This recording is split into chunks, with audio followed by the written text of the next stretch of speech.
फिदा कर चले वो वीर प्राण देश के नाम, उन भारतीय सपूतों को बारंबार प्रणाम। नमस्कार, मैं हूं मनोज कुमार मिश्र और आज की दैनंदिनी में आप सभी का स्वागत है। भारत माता को गुलामी की जंजीरों से मुक्ति दिलाने के प्रयास में मात्र 19 वर्ष की अवस्था में अपने प्राणों की आहुति देने वाले महान क्रांतिकारी व स्वतंत्रता सेनानी का नाम है प्रफुल्ल चाकी। आज उनकी है पुण्यतिथि। बंगाल विभाजन के समय अनेक लोग इसके विरोध में उठ खड़े हुए। प्रफुल्ल ने भी इस आंदोलन में भाग लिया। वे उस समय रंगपुर जिला स्कूल में कक्षा 9 के छात्र थे। प्रफुल्ल को आंदोलन में भाग लेने के कारण उनके विद्यालय से निकाल दिया गया। इसके बाद प्रफुल्ल का संपर्क क्रांतिकारियों की युगांतर पार्टी से हुआ। कोलकाता का चीफ प्रेसिडेंसी मजिस्ट्रेट किंग्सफोर्ड क्रांतिकारियों को अपमानित करने और उन्हें दंडित करने के लिए बहुत बदनाम था। क्रांतिकारियों ने किंग्सफोर्ड को जान से मारने का निर्णय लिया। यह कार्य प्रफुल्ल चाकी और खुदीराम बोस को सौंपा गया। ब्रिटिश सरकार ने किंग्सफोर्ड के प्रति जनता के आक्रोश को भांपकर उनकी सुरक्षा की दृष्टि से उसे सेशन जज बनाकर मुजफ्फरपुर भेज दिया। दोनों क्रांतिकारी प्रफुल्ल चाकी और खुदीराम बोस उसके पीछे पीछे मुजफ्फरपुर पहुंच गए। दोनों ने किंग्सफोर्ड की गतिविधियों का बारीकी से अध्ययन किया और उस अंग्रेज अफसर पर बम से हमला कर दिया, लेकिन सफलता नहीं मिल पाई। दोनों क्रांतिकारियों ने समझ लिया कि वे किंग्सफोर्ड को मारने में सफल हो गए हैं। वे दोनों घटनास्थल से भाग निकले। प्रफुल्ल चाकी ने समस्तीपुर पहुंचकर कपड़े बदले और टिकट खरीदकर रेलगाड़ी में बैठ गए। दुर्भाग्य से उसी में पुलिस का सब इंस्पेक्टर नंदलाल बनर्जी बैठा हुआ था। उसने प्रफुल्ल चाकी को गिरफ्तार करने के उद्देश्य से अगले स्टेशन को सूचना दे दी। स्टेशन पर रेलगाड़ी के रुकते ही प्रफुल्ल को पुलिस ने पकड़ना चाहा, लेकिन वे बचने के लिए दौड़े। परंतु जब प्रफुल्ल ने देखा कि वे चारों ओर से घिर गए हैं, तो उन्होंने अपनी रिवॉल्वर से अपने ऊपर गोली चलाकर अपनी जान दे दी। यह घटना 1 मई 1908 ईस्वी की है। बिहार के मुकामा स्टेशन के पास प्रफुल्ल चाकी की मौत के बाद पुलिस उप निरीक्षक N.N. बनर्जी ने चाकी का सिर काटकर उसे सबूत के तौर पर मुजफ्फरपुर की अदालत में पेश किया। ये अंग्रेजों की जघन्यतम घटनाओं में से एक है। खुदीराम को बाद में गिरफ्तार किया गया था और उन्हें फांसी दे दी गई थी।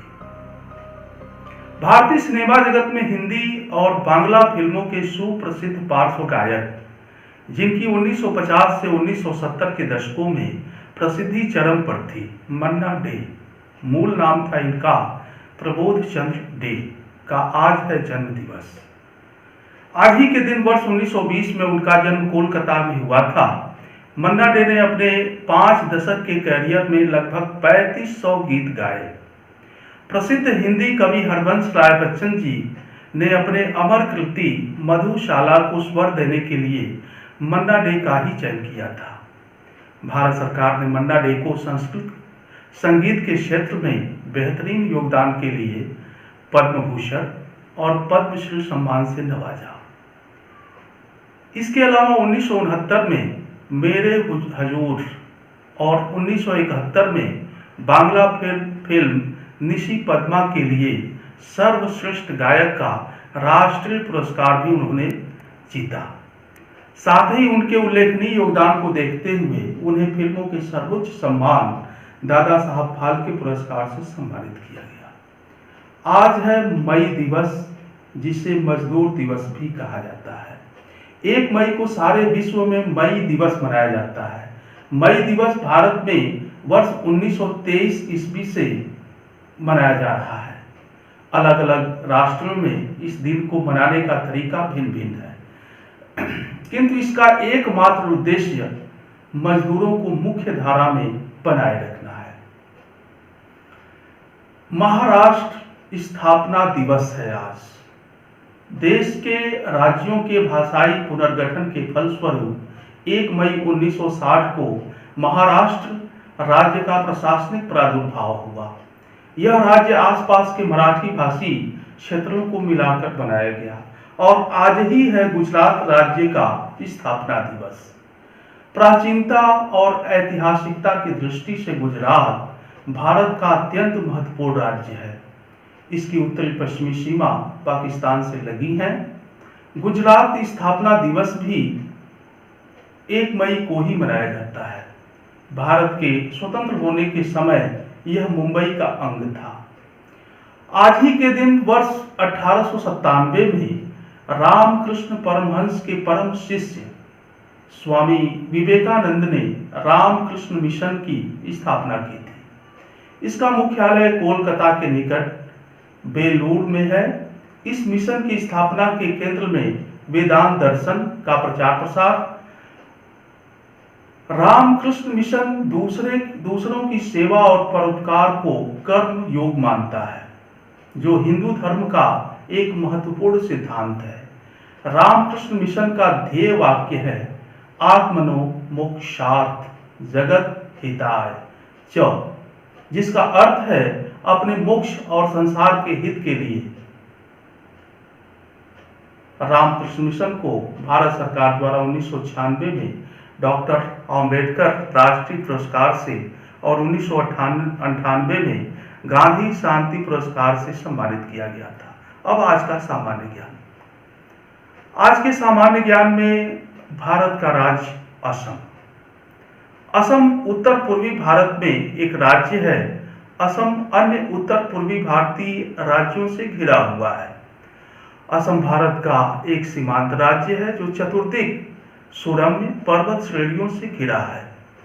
संपूर्ण राज्य का क्षेत्रफल 78,466 वर्ग किलोमीटर है। भूटान और बांग्लादेश की सीमा कुछ भागों में असम से जुड़ी हुई है।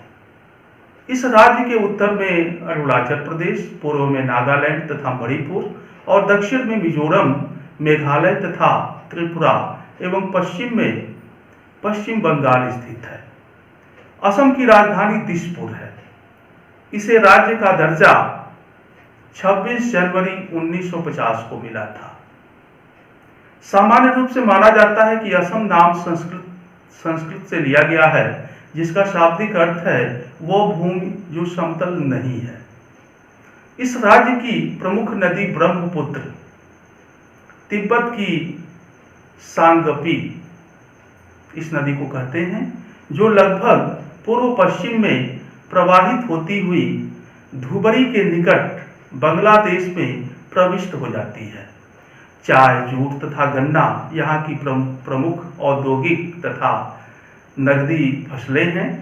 चाय की कृषि के अंतर्गत लगभग 65% कृषिगत भूमि सम्मिलित है। असम के आर्थिक तंत्र में इसका विशेष हाथ है। गुवाहाटी असम राज्य का सबसे बड़ा नगर है, जो ब्रह्मपुत्र के किनारे बसा हुआ है। तो आज की दैनंदिनी में इतना ही। मिलते हैं कल की विशेषताओं के साथ। बहुत बहुत